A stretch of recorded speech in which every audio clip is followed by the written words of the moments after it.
ಸರ್ಕಾರಿ ಪ್ರೌಢಶಾಲೆ ಕಿರಿಮಿಂಜೇಶ್ವರ ಈ ಒಂದು ಸಂಸ್ಥೆಯಲ್ಲಿ 1993ರಿಂದ 1996 ತನಕ ಅಂದರೆ 1995-96ನೇ SLC ವಿದ್ಯಾರ್ಥಿಗಳು ಹಿಂದೆ ತಾವು ಕಲಿತ ಅವಧಿಯಲ್ಲಿ ಯಾರೆಲ್ಲ ತಮಗೆ ಕಲಿಸಿದ್ದಾರೆ ಅವರನ್ನು ಕರೆದು ಒಂದು ಗುರುವಂದನಾ ಕಾರ್ಯಕ್ರಮವನ್ನು ಇರಿಸ್ಕೊಂಡಿದ್ದಾರೆ.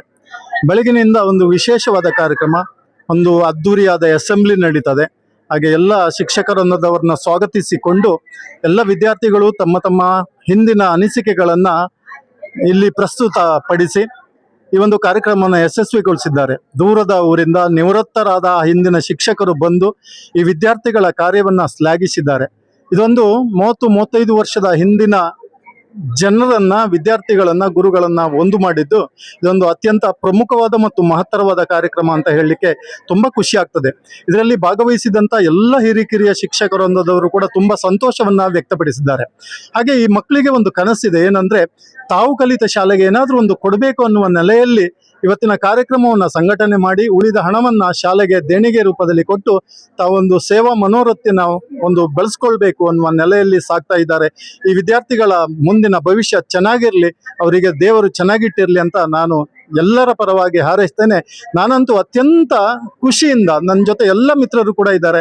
ಇಲ್ಲಿ ಅಶೋಕ್ ನಾಯ್ಕ್ ಇದ್ದಾರೆ, ಶಂಕರ್ ಮೊಗವೀರ ಗಣಿತ ಶಿಕ್ಷಕರಿದ್ದಾರೆ, ತುಂಬ ಎಲ್ಲ ಶಿಕ್ಷಕರು ಇದ್ದಾರೆ. ಅವರೆಲ್ಲರ ಪರವಾಗಿ ನಾನು ಆ ಮಕ್ಕಳಿಗೆ ಅಭಿನಂದನೆಗಳನ್ನು ಸಲ್ಲಿಸಿಕೊಳ್ತೇನೆ.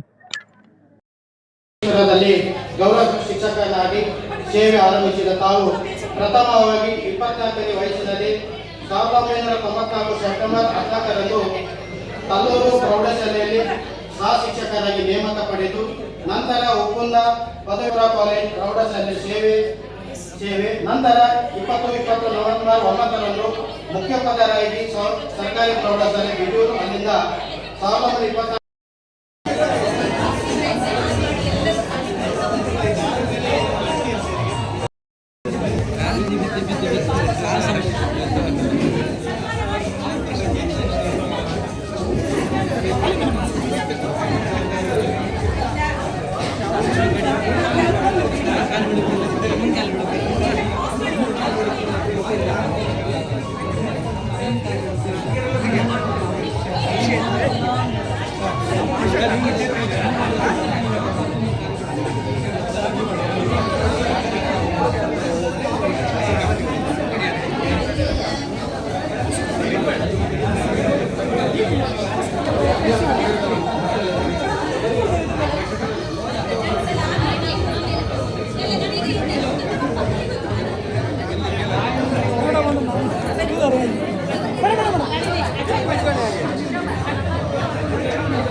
ಕುಂಠಿತ ಆಗ್ತಾ ಹೋಗಿ ಈಗ ಈ ವರ್ಷ 164ಕ್ಕಿಂತ ಪ್ಲಸ್ ವಿದ್ಯಾರ್ಥಿಗಳು ಈ ಸಂಸ್ಥೆಯಲ್ಲಿ ಅಭ್ಯಾಸ ಮಾಡ್ತಾ ಇದ್ದಾರೆ. ಇನ್ನು ಮುಂದೆ ಕೂಡ ನಿಮ್ಮ ಊರಿನವರೇ ಆದಂತಹ ಜನರನ್ನ ಅಥವಾ ಸಂಪರ್ಕಿಸಿ ಈ ಶಾಲೆಯ ಇಲ್ಲಿ ವಿದ್ಯಾರ್ಥಿಗಳ ಸಂಖ್ಯೆಯನ್ನ ಹೆಚ್ಚು ಮಾಡಬೇಕು. ಇಲ್ಲಿ ಆಂಗ್ಲ ಮಾಧ್ಯಮ ತರಗತಿಗಳು ಉಂಟು, ಕನ್ನಡ ಮಾಧ್ಯಮ ತರಗತಿಗಳು ಉಂಟು, ಎರಡು ಇದೆ. ನಾನು ಬಂದ ಈ ಸಂದರ್ಭದಲ್ಲಿ ಕೇವಲ ಕನ್ನಡ ಮಾಧ್ಯಮದ ವಿದ್ಯಾರ್ಥಿಗಳು ಮಾತ್ರ ಇದೆ. ಆದರೆ ಈಗ ಇಂಗ್ಲಿಷ್ ಮತ್ತು ಕನ್ನಡ ಮಾಧ್ಯಮದ ಎರಡೂ ತರಗತಿಗಳು ನಡೀತಾ ಇದ್ದಾವೆ. ಸಾಧ್ಯವಾದಷ್ಟು ಈ ಶಾಲೆಗೆ ತಮ್ಮ ಮಕ್ಕಳನ್ನ ಸೇರಿಸುವ ಮೂಲಕವಾಗಿ ಈ ಸಂಸ್ಥೆಯ ಗರಿಮೆಯನ್ನ, ಹಿರಿಮೆಯನ್ನ ಹೆಚ್ಚು ಮಾಡಬೇಕು. ಈ ಶಾಲೆಗೆ ಸತತವಾಗಿ ಧನ ಸಹಾಯ ಮಾಡುವಲ್ಲಿ ನೀವು ಕೂಡ ಮುತುವರ್ಜಿಯನ್ನು ವಹಿಸಬೇಕು ಅಂತ ಮಾತನ್ನ ಹೇಳ್ತಾ ನನ್ನ ಸಣ್ಣದಾದಂತ ಅನಿಸಿಕೆಯನ್ನು ತಮ್ಮ ಜೀವನವನ್ನು ಸಾಗಿಸಿಕೊಳ್ತೇವೆ. ವಿದ್ಯಾರ್ಥಿಗಳಿಗೆ ಏನಾದರೂ ನಾವು ಕಲಿಸಲಿಕ್ಕೆ ಪ್ರಯತ್ನ ಮಾಡ್ತೀವಿ. ಆದರೆ ನಂತರದ ದಿನಗಳಲ್ಲಿ ಒಂಥರ ಕಾಂಪಿಟೇಟಿವ್ ಲೈಫ್ ಬರ್ತದೆ. ಆ ಲೈಫನ್ನು ಈಜಾಡಿಕೊಂಡು ನೀವೆಲ್ಲ ಬದುಕಿ ಒಂದು ಸೇರಲಿಕ್ಕೆ ಮನಸ್ಸು ಬೇಕಲ್ಲ. ಆ ಜೀವನದಲ್ಲಿ ಜಂಜಾಟದಲ್ಲಿ ಸಾಯ್ಲಿ ಹತ್ಲಾಗಂತ ಬದಿಗಿಟ್ರೆ ಸಚಿದೇವಿ ಪುತ್ತೂರು ಸುಳ್ಯದಿಂದ ಬರ್ತಾ ಇಲ್ಲ, ತೀರ್ಥಹಳ್ಳಿಯಿಂದ ಬರ್ತಾ ಇಲ್ಲ, ಬೆಂಗಳೂರಿಂದ ಬರ್ತಾ ಇಲ್ಲ, ಆಂಧ್ರದಿಂದ ಐಜದಿಂದ ಬರ್ತಾ ಇಲ್ಲ. ಬೆಂಗಳೂರಿಂದ ತುಂಬ ಜನ ಬಂದಿದ್ರು, ಏನು ಬೇರೆ ಬೇರೆ ಮೂಲದಿಂದ ಬಂದಿದ್ರು. ಎಷ್ಟೋ ಜನರಿಗೆ ಒಂದು ವೆಹಿಕಲ್ ಮಾಡಿಕೊಂಡು ಹೊಟ್ಟೆ ತುಂಬಿಸುವಂಥ ಒಂದು ಬದುಕಿನ ಆಟೋವನ್ನು ಬದಿಗಿಟ್ಟು ಬಂದಿದ್ದಾರೆ. ಸೊ ಇವನ್ನೆಲ್ಲ ಕ್ರೋಢೀಕರಿಸಿದ್ರೆ ಇವತ್ತು ನಾನಿಲ್ಲಿ ಬರಲಿಲ್ಲ ಅಂದರೆ ನಾನು ಎಷ್ಟು ಕಳ್ಕೊಳ್ತೇನೆ, ಅದು ಕೋಟಿಗಿಂತ ದೊಡ್ಡದು. ಬ್ಯಾನರಲ್ಲಿ ಹಾಕಿದ್ರೆ ಎಂಥ ಸುಂದರ ಬ್ಯಾನರ್. ಫಸ್ಟ್ ಬಂದವನೇ ನಾನು ಮಕ್ಕಳ ಹತ್ರ ಹೇಳಿದೆ, ಅಟ್ರಾಕ್ಟಿವ್ ಮಾಡಿದಾರ. ಅಟ್ರಾಕ್ಷನ್ ಎಷ್ಟು ಸರಳ ಮತ್ತು ಒಂದು ನೋಡುವಂಥ ಎಷ್ಟು ಸಾರಿ ನೋಡಿದ್ರೆ ಬೇಜಾರಾಗೋದಿಲ್ಲ. ಗುರುವಂದನ. ನಾನು ಪ್ರಶ್ನೆ ಮಾಡ್ಕೊಳ್ತೇನೆ, ನಾವೆಲ್ಲ ನಿಮ್ಗೆ ಕಲಿಸಿದ ಕೂಡಲೇ ಗುರುಗಳಾಗ್ತೀವ? ಖಂಡಿತ ಸಾಧ್ಯ ಇಲ್ಲ. ನಿಮಗೆ ಇವರೆಲ್ಲ ಕಲಿಸಿ ನಾವೇನಾದರೂ ಗಳಿಸಿದ್ದೀವಿ, ಇವ್ರ ಗುರುಗಳು ಒಪ್ಕೊಂಡಂಥ ದಿನ ಇವತ್ತಿದೆಯಲ್ಲ, ನಾವೆಲ್ಲರೂ ಕೂಡ ಶಿಕ್ಷಕನಿಂದ ಗುರುವಾಗಿ ಮಾರ್ಪಟ್ಟಿದ್ದೀವಿ ಅಂತ ನಾನು ಹೆಮ್ಮೆಯಿಂದ ಹೇಳ್ಕೊಳ್ತೇನೆ. ಒಬ್ಬ ಶಿಕ್ಷಕನನ್ನ ಅವನ ಬೋಧಿಸಿದ ತಕ್ಷಣ, ಅವನು ಸೇವೆ ಮಾಡಿದ ತಕ್ಷಣ ಗುರು ಆಗ್ಲಿಕ್ಕೆ ಸಾಧ್ಯನೇ ಇಲ್ಲ. ಎಷ್ಟೋ ಶಿಕ್ಷಕ ಮಿತ್ರರು ಇರ್ತೀರಿ. ನಾವು ಮೊದಲು ಹೊಟ್ಟೆಗಾಗಿ ಸಂಬಳಕ್ಕೋಸ್ಕರ ಕೆಲಸ ಮಾಡೋದು ಎಲ್ಲ ಶಿಕ್ಷಕರು ಹಾಗೆ. ಆಮೇಲೆ ಆ ಮಮಕಾರ ಹೆಚ್ಚಾಗಿ ಬಡತನ, ಆಸಕ್ತರು, ಬೇರೆ ಬೇರೆ ಫ್ಯಾಮಿಲಿ ಬ್ಯಾಕ್ಗ್ರೌಂಡ್ ಅದನ್ನೆಲ್ಲ ನೋಡಿ ಸಾಮಾಜಿಕವಾಗಿ ತನ್ನ ಬಾಲ್ಯದ ಜೀವನ ಸಮಾಜದ ಅಕ್ಕಪಕ್ಕದ ಮನೆಯವರ ಜೊತೆ, ಊರಿನ ಜೊತೆ ನಂಟನ್ನು ಪಡೆದಾಗ ಆ ಕಷ್ಟ ಜೀವನವನ್ನು ನಾನು ಅಂದುಕೊಂಡು ನನ್ನ ಮಕ್ಕಳ ಫ್ಯಾಮಿಲಿ ಕಷ್ಟದಲ್ಲಿ ಇರ್ತಾರಲ್ಲ, ಅವ್ರಿಗೇನಾದರೂ ಸಹಾಯ ಮಾಡುವಂಥ ಮನಸ್ಸು ಬರುತ್ತಲ್ಲ, ಅದು ಗುರು ಆಗುವ ಮೊದಲ ಹೆಜ್ಜೆ.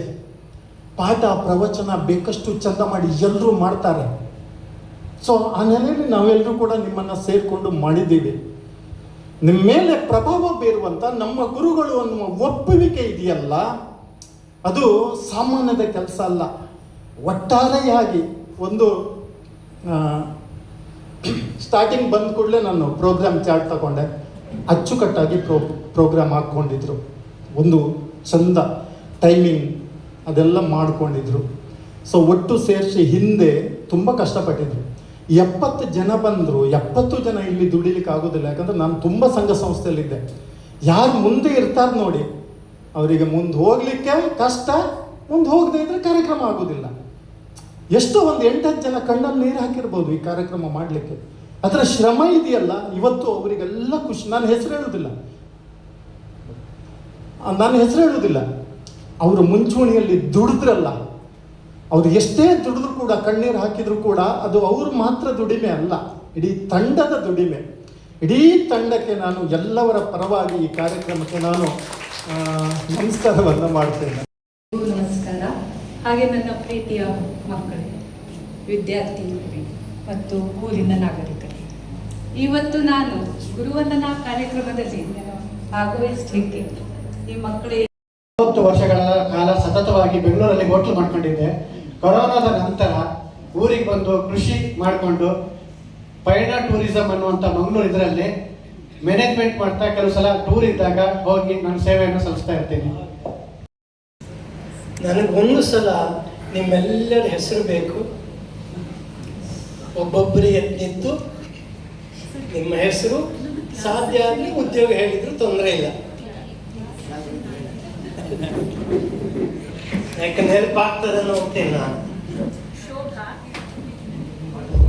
ಶೋಭಾ, ನಾನು ಶಿಕ್ಷಕಿಯಾಗಿ ಕೆಲಸ ಮಾಡ್ತಾ ಇದ್ದೇನೆ ಹತ್ತಿರದ ಕಿರಿಮಂಜೇಶ್ವರ. ನನ್ನ ತಂದೆ ಹೆಸರು ಪ್ರಭಾಕರಾಚಾರ್ಯ, ತಾಯಿ ಹೆಸರು ಜಯಲಕ್ಷ್ಮಿ ಅಂತೇಳಿ. ಈಗ ನಾನು ಕಂಬದ ಕೋಣೆಯಲ್ಲಿ ಪ್ರಸ್ತುತ ನಾನೀಗ ವಾಸ ಮಾಡ್ತಾ ಇದ್ದೇನೆ. ಹಸ್ಬೆಂಡ್ ರೇಂಜ್ ಫಾರೆಸ್ಟ್ ಆಫೀಸರ್ ಆಗಿದ್ದಾರೆ, 2 ಮಕ್ಕಳಿದ್ದಾರೆ. ಕಬ್ಬನ ಕೋಣೆಯಲ್ಲಿ ಹೈಸ್ಕೂಲಲ್ಲಿ, ಪ್ರೈಮರಿಯಲ್ಲಿ. ನಾನು ಸ್ವಲ್ಪ ವರ್ಷ ಇದ್ದಿದ್ದೆ ಕಬ್ಬನ ಕೋಣೆ ಹೈಸ್ಕೂಲಲ್ಲಿ. ಸರಿ, ನಮಸ್ತೆ ಸರ್, ನಾನು ಶಶಿಕಲಾ ಅಂತ, ನಾಗೂರಿನವಳು. ಇದೀಗ ಮರವಂತೆ ಶಾಲೆಯಲ್ಲಿ ಟೀಚರ್ ಆಗಿ ಕೆಲಸ ಮಾಡ್ತೀನಿ. Very good. ನಮಸ್ತೆ ಸರ್, ನಾನು ರಾಘವೇಂದ್ರ ಮಧ್ಯಸ್ಥ, ನಾನು ಪುರೋಹಿತನಾಗಿ ಕೆಲಸ ಮಾಡ್ತಾ ಇದ್ದೇನೆ. Very good.